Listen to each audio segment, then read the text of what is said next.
देखिए वैसे तो इस सेक्शन में हम नरेंद्र मोदी और रविचंद्रन अश्विन को भी कवर कर सकते थे।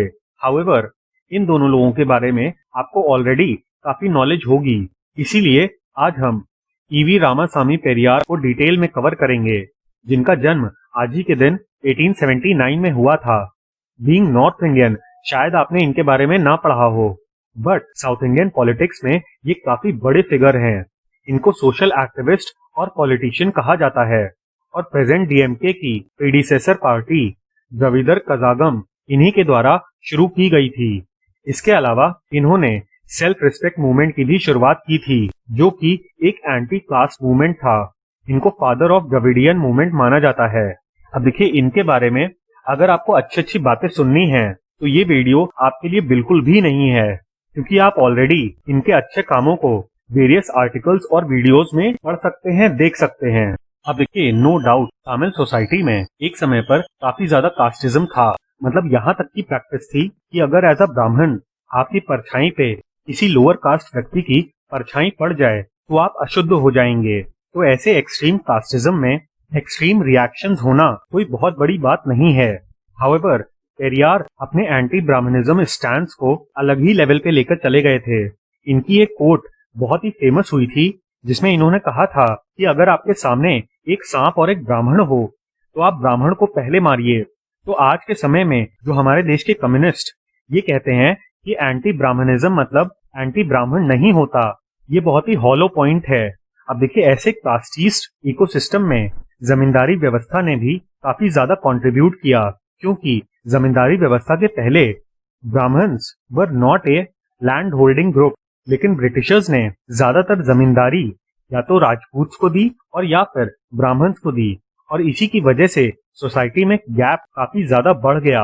हमारे देश के जो तथाकथित इंटेलेक्चुअल्स हैं वो लोग पेरियार को अंबेडकर और गांधी से कंपेयर करते हैं, लेकिन ऐसा कंपैरिजन काफी ज्यादा गलत होगा, क्योंकि देखिए नेहरू का गांधी जी के प्रति क्रिटिसिज्म इस बात पे भी था कि Gandhi at the core Hinduism में बिलीफ रखते थे, लेकिन पेरियार का कहना था कि हिंदुइज्म कोई भी रिलीजन नहीं है, क्योंकि ना तो इसकी कोई सीक्रेट बुक है और ना ही इसका कोई ओरिजिन है, और ये एक इमेजिनरी फेथ है preaching the superiority of Brahmans and inferiority of Shudras.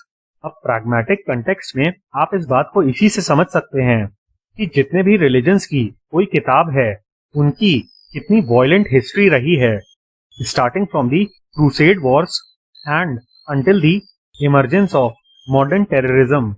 इन्होंने शुरुआत तो की थी सेल्फ रिस्पेक्ट मूवमेंट से, बट बाद में ये डिसरिस्पेक्ट मूवमेंट पे चले गए थे, जो कि आज तक इनको फॉलो करने वाले लोग अपनाते हैं।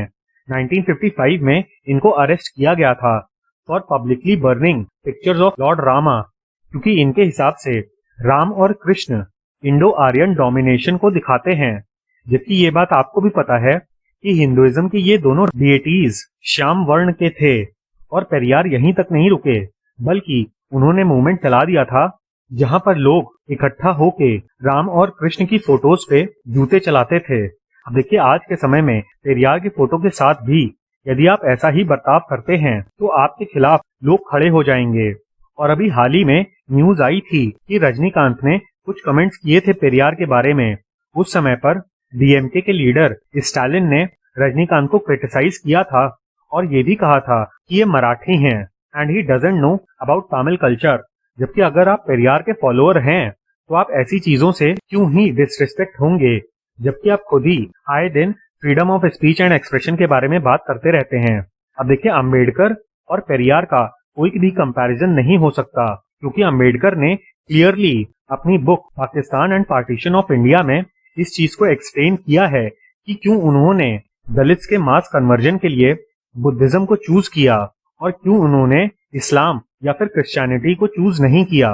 इस्लाम के बारे में पेरियार का मानना था कि एक बहुत ही अच्छा रिलीजन है, क्योंकि इसमें एक इनविजिबल और फॉर्मलेस गॉड को माना जाता है और यहाँ पर इक्वल राइट्स मिलते हैं मेन और वुमेन को, and it advocates for social unity. On the face of it ये एक बहुत ही हिपोक्रेटिकल स्टेटमेंट है, क्योंकि equal rights for man and women के बारे में आप बहुत अच्छे से जानते हैं।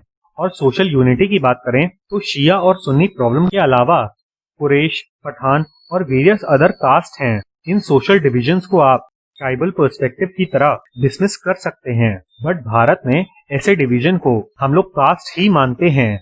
इसके अलावा पेरियार यहीं तक नहीं रुके, बल्कि इन्होंने भारत से अलग द्राविड़ नाडु की बात की थी और आयरॉनिकली इन्होंने अपने ही जीवन काल में अपने ही बर्थडे को द्राविड़ नाडु सेपरेशन डे घोषित कर दिया था, जो कि कोई भी मॉरल लीडर नहीं करता।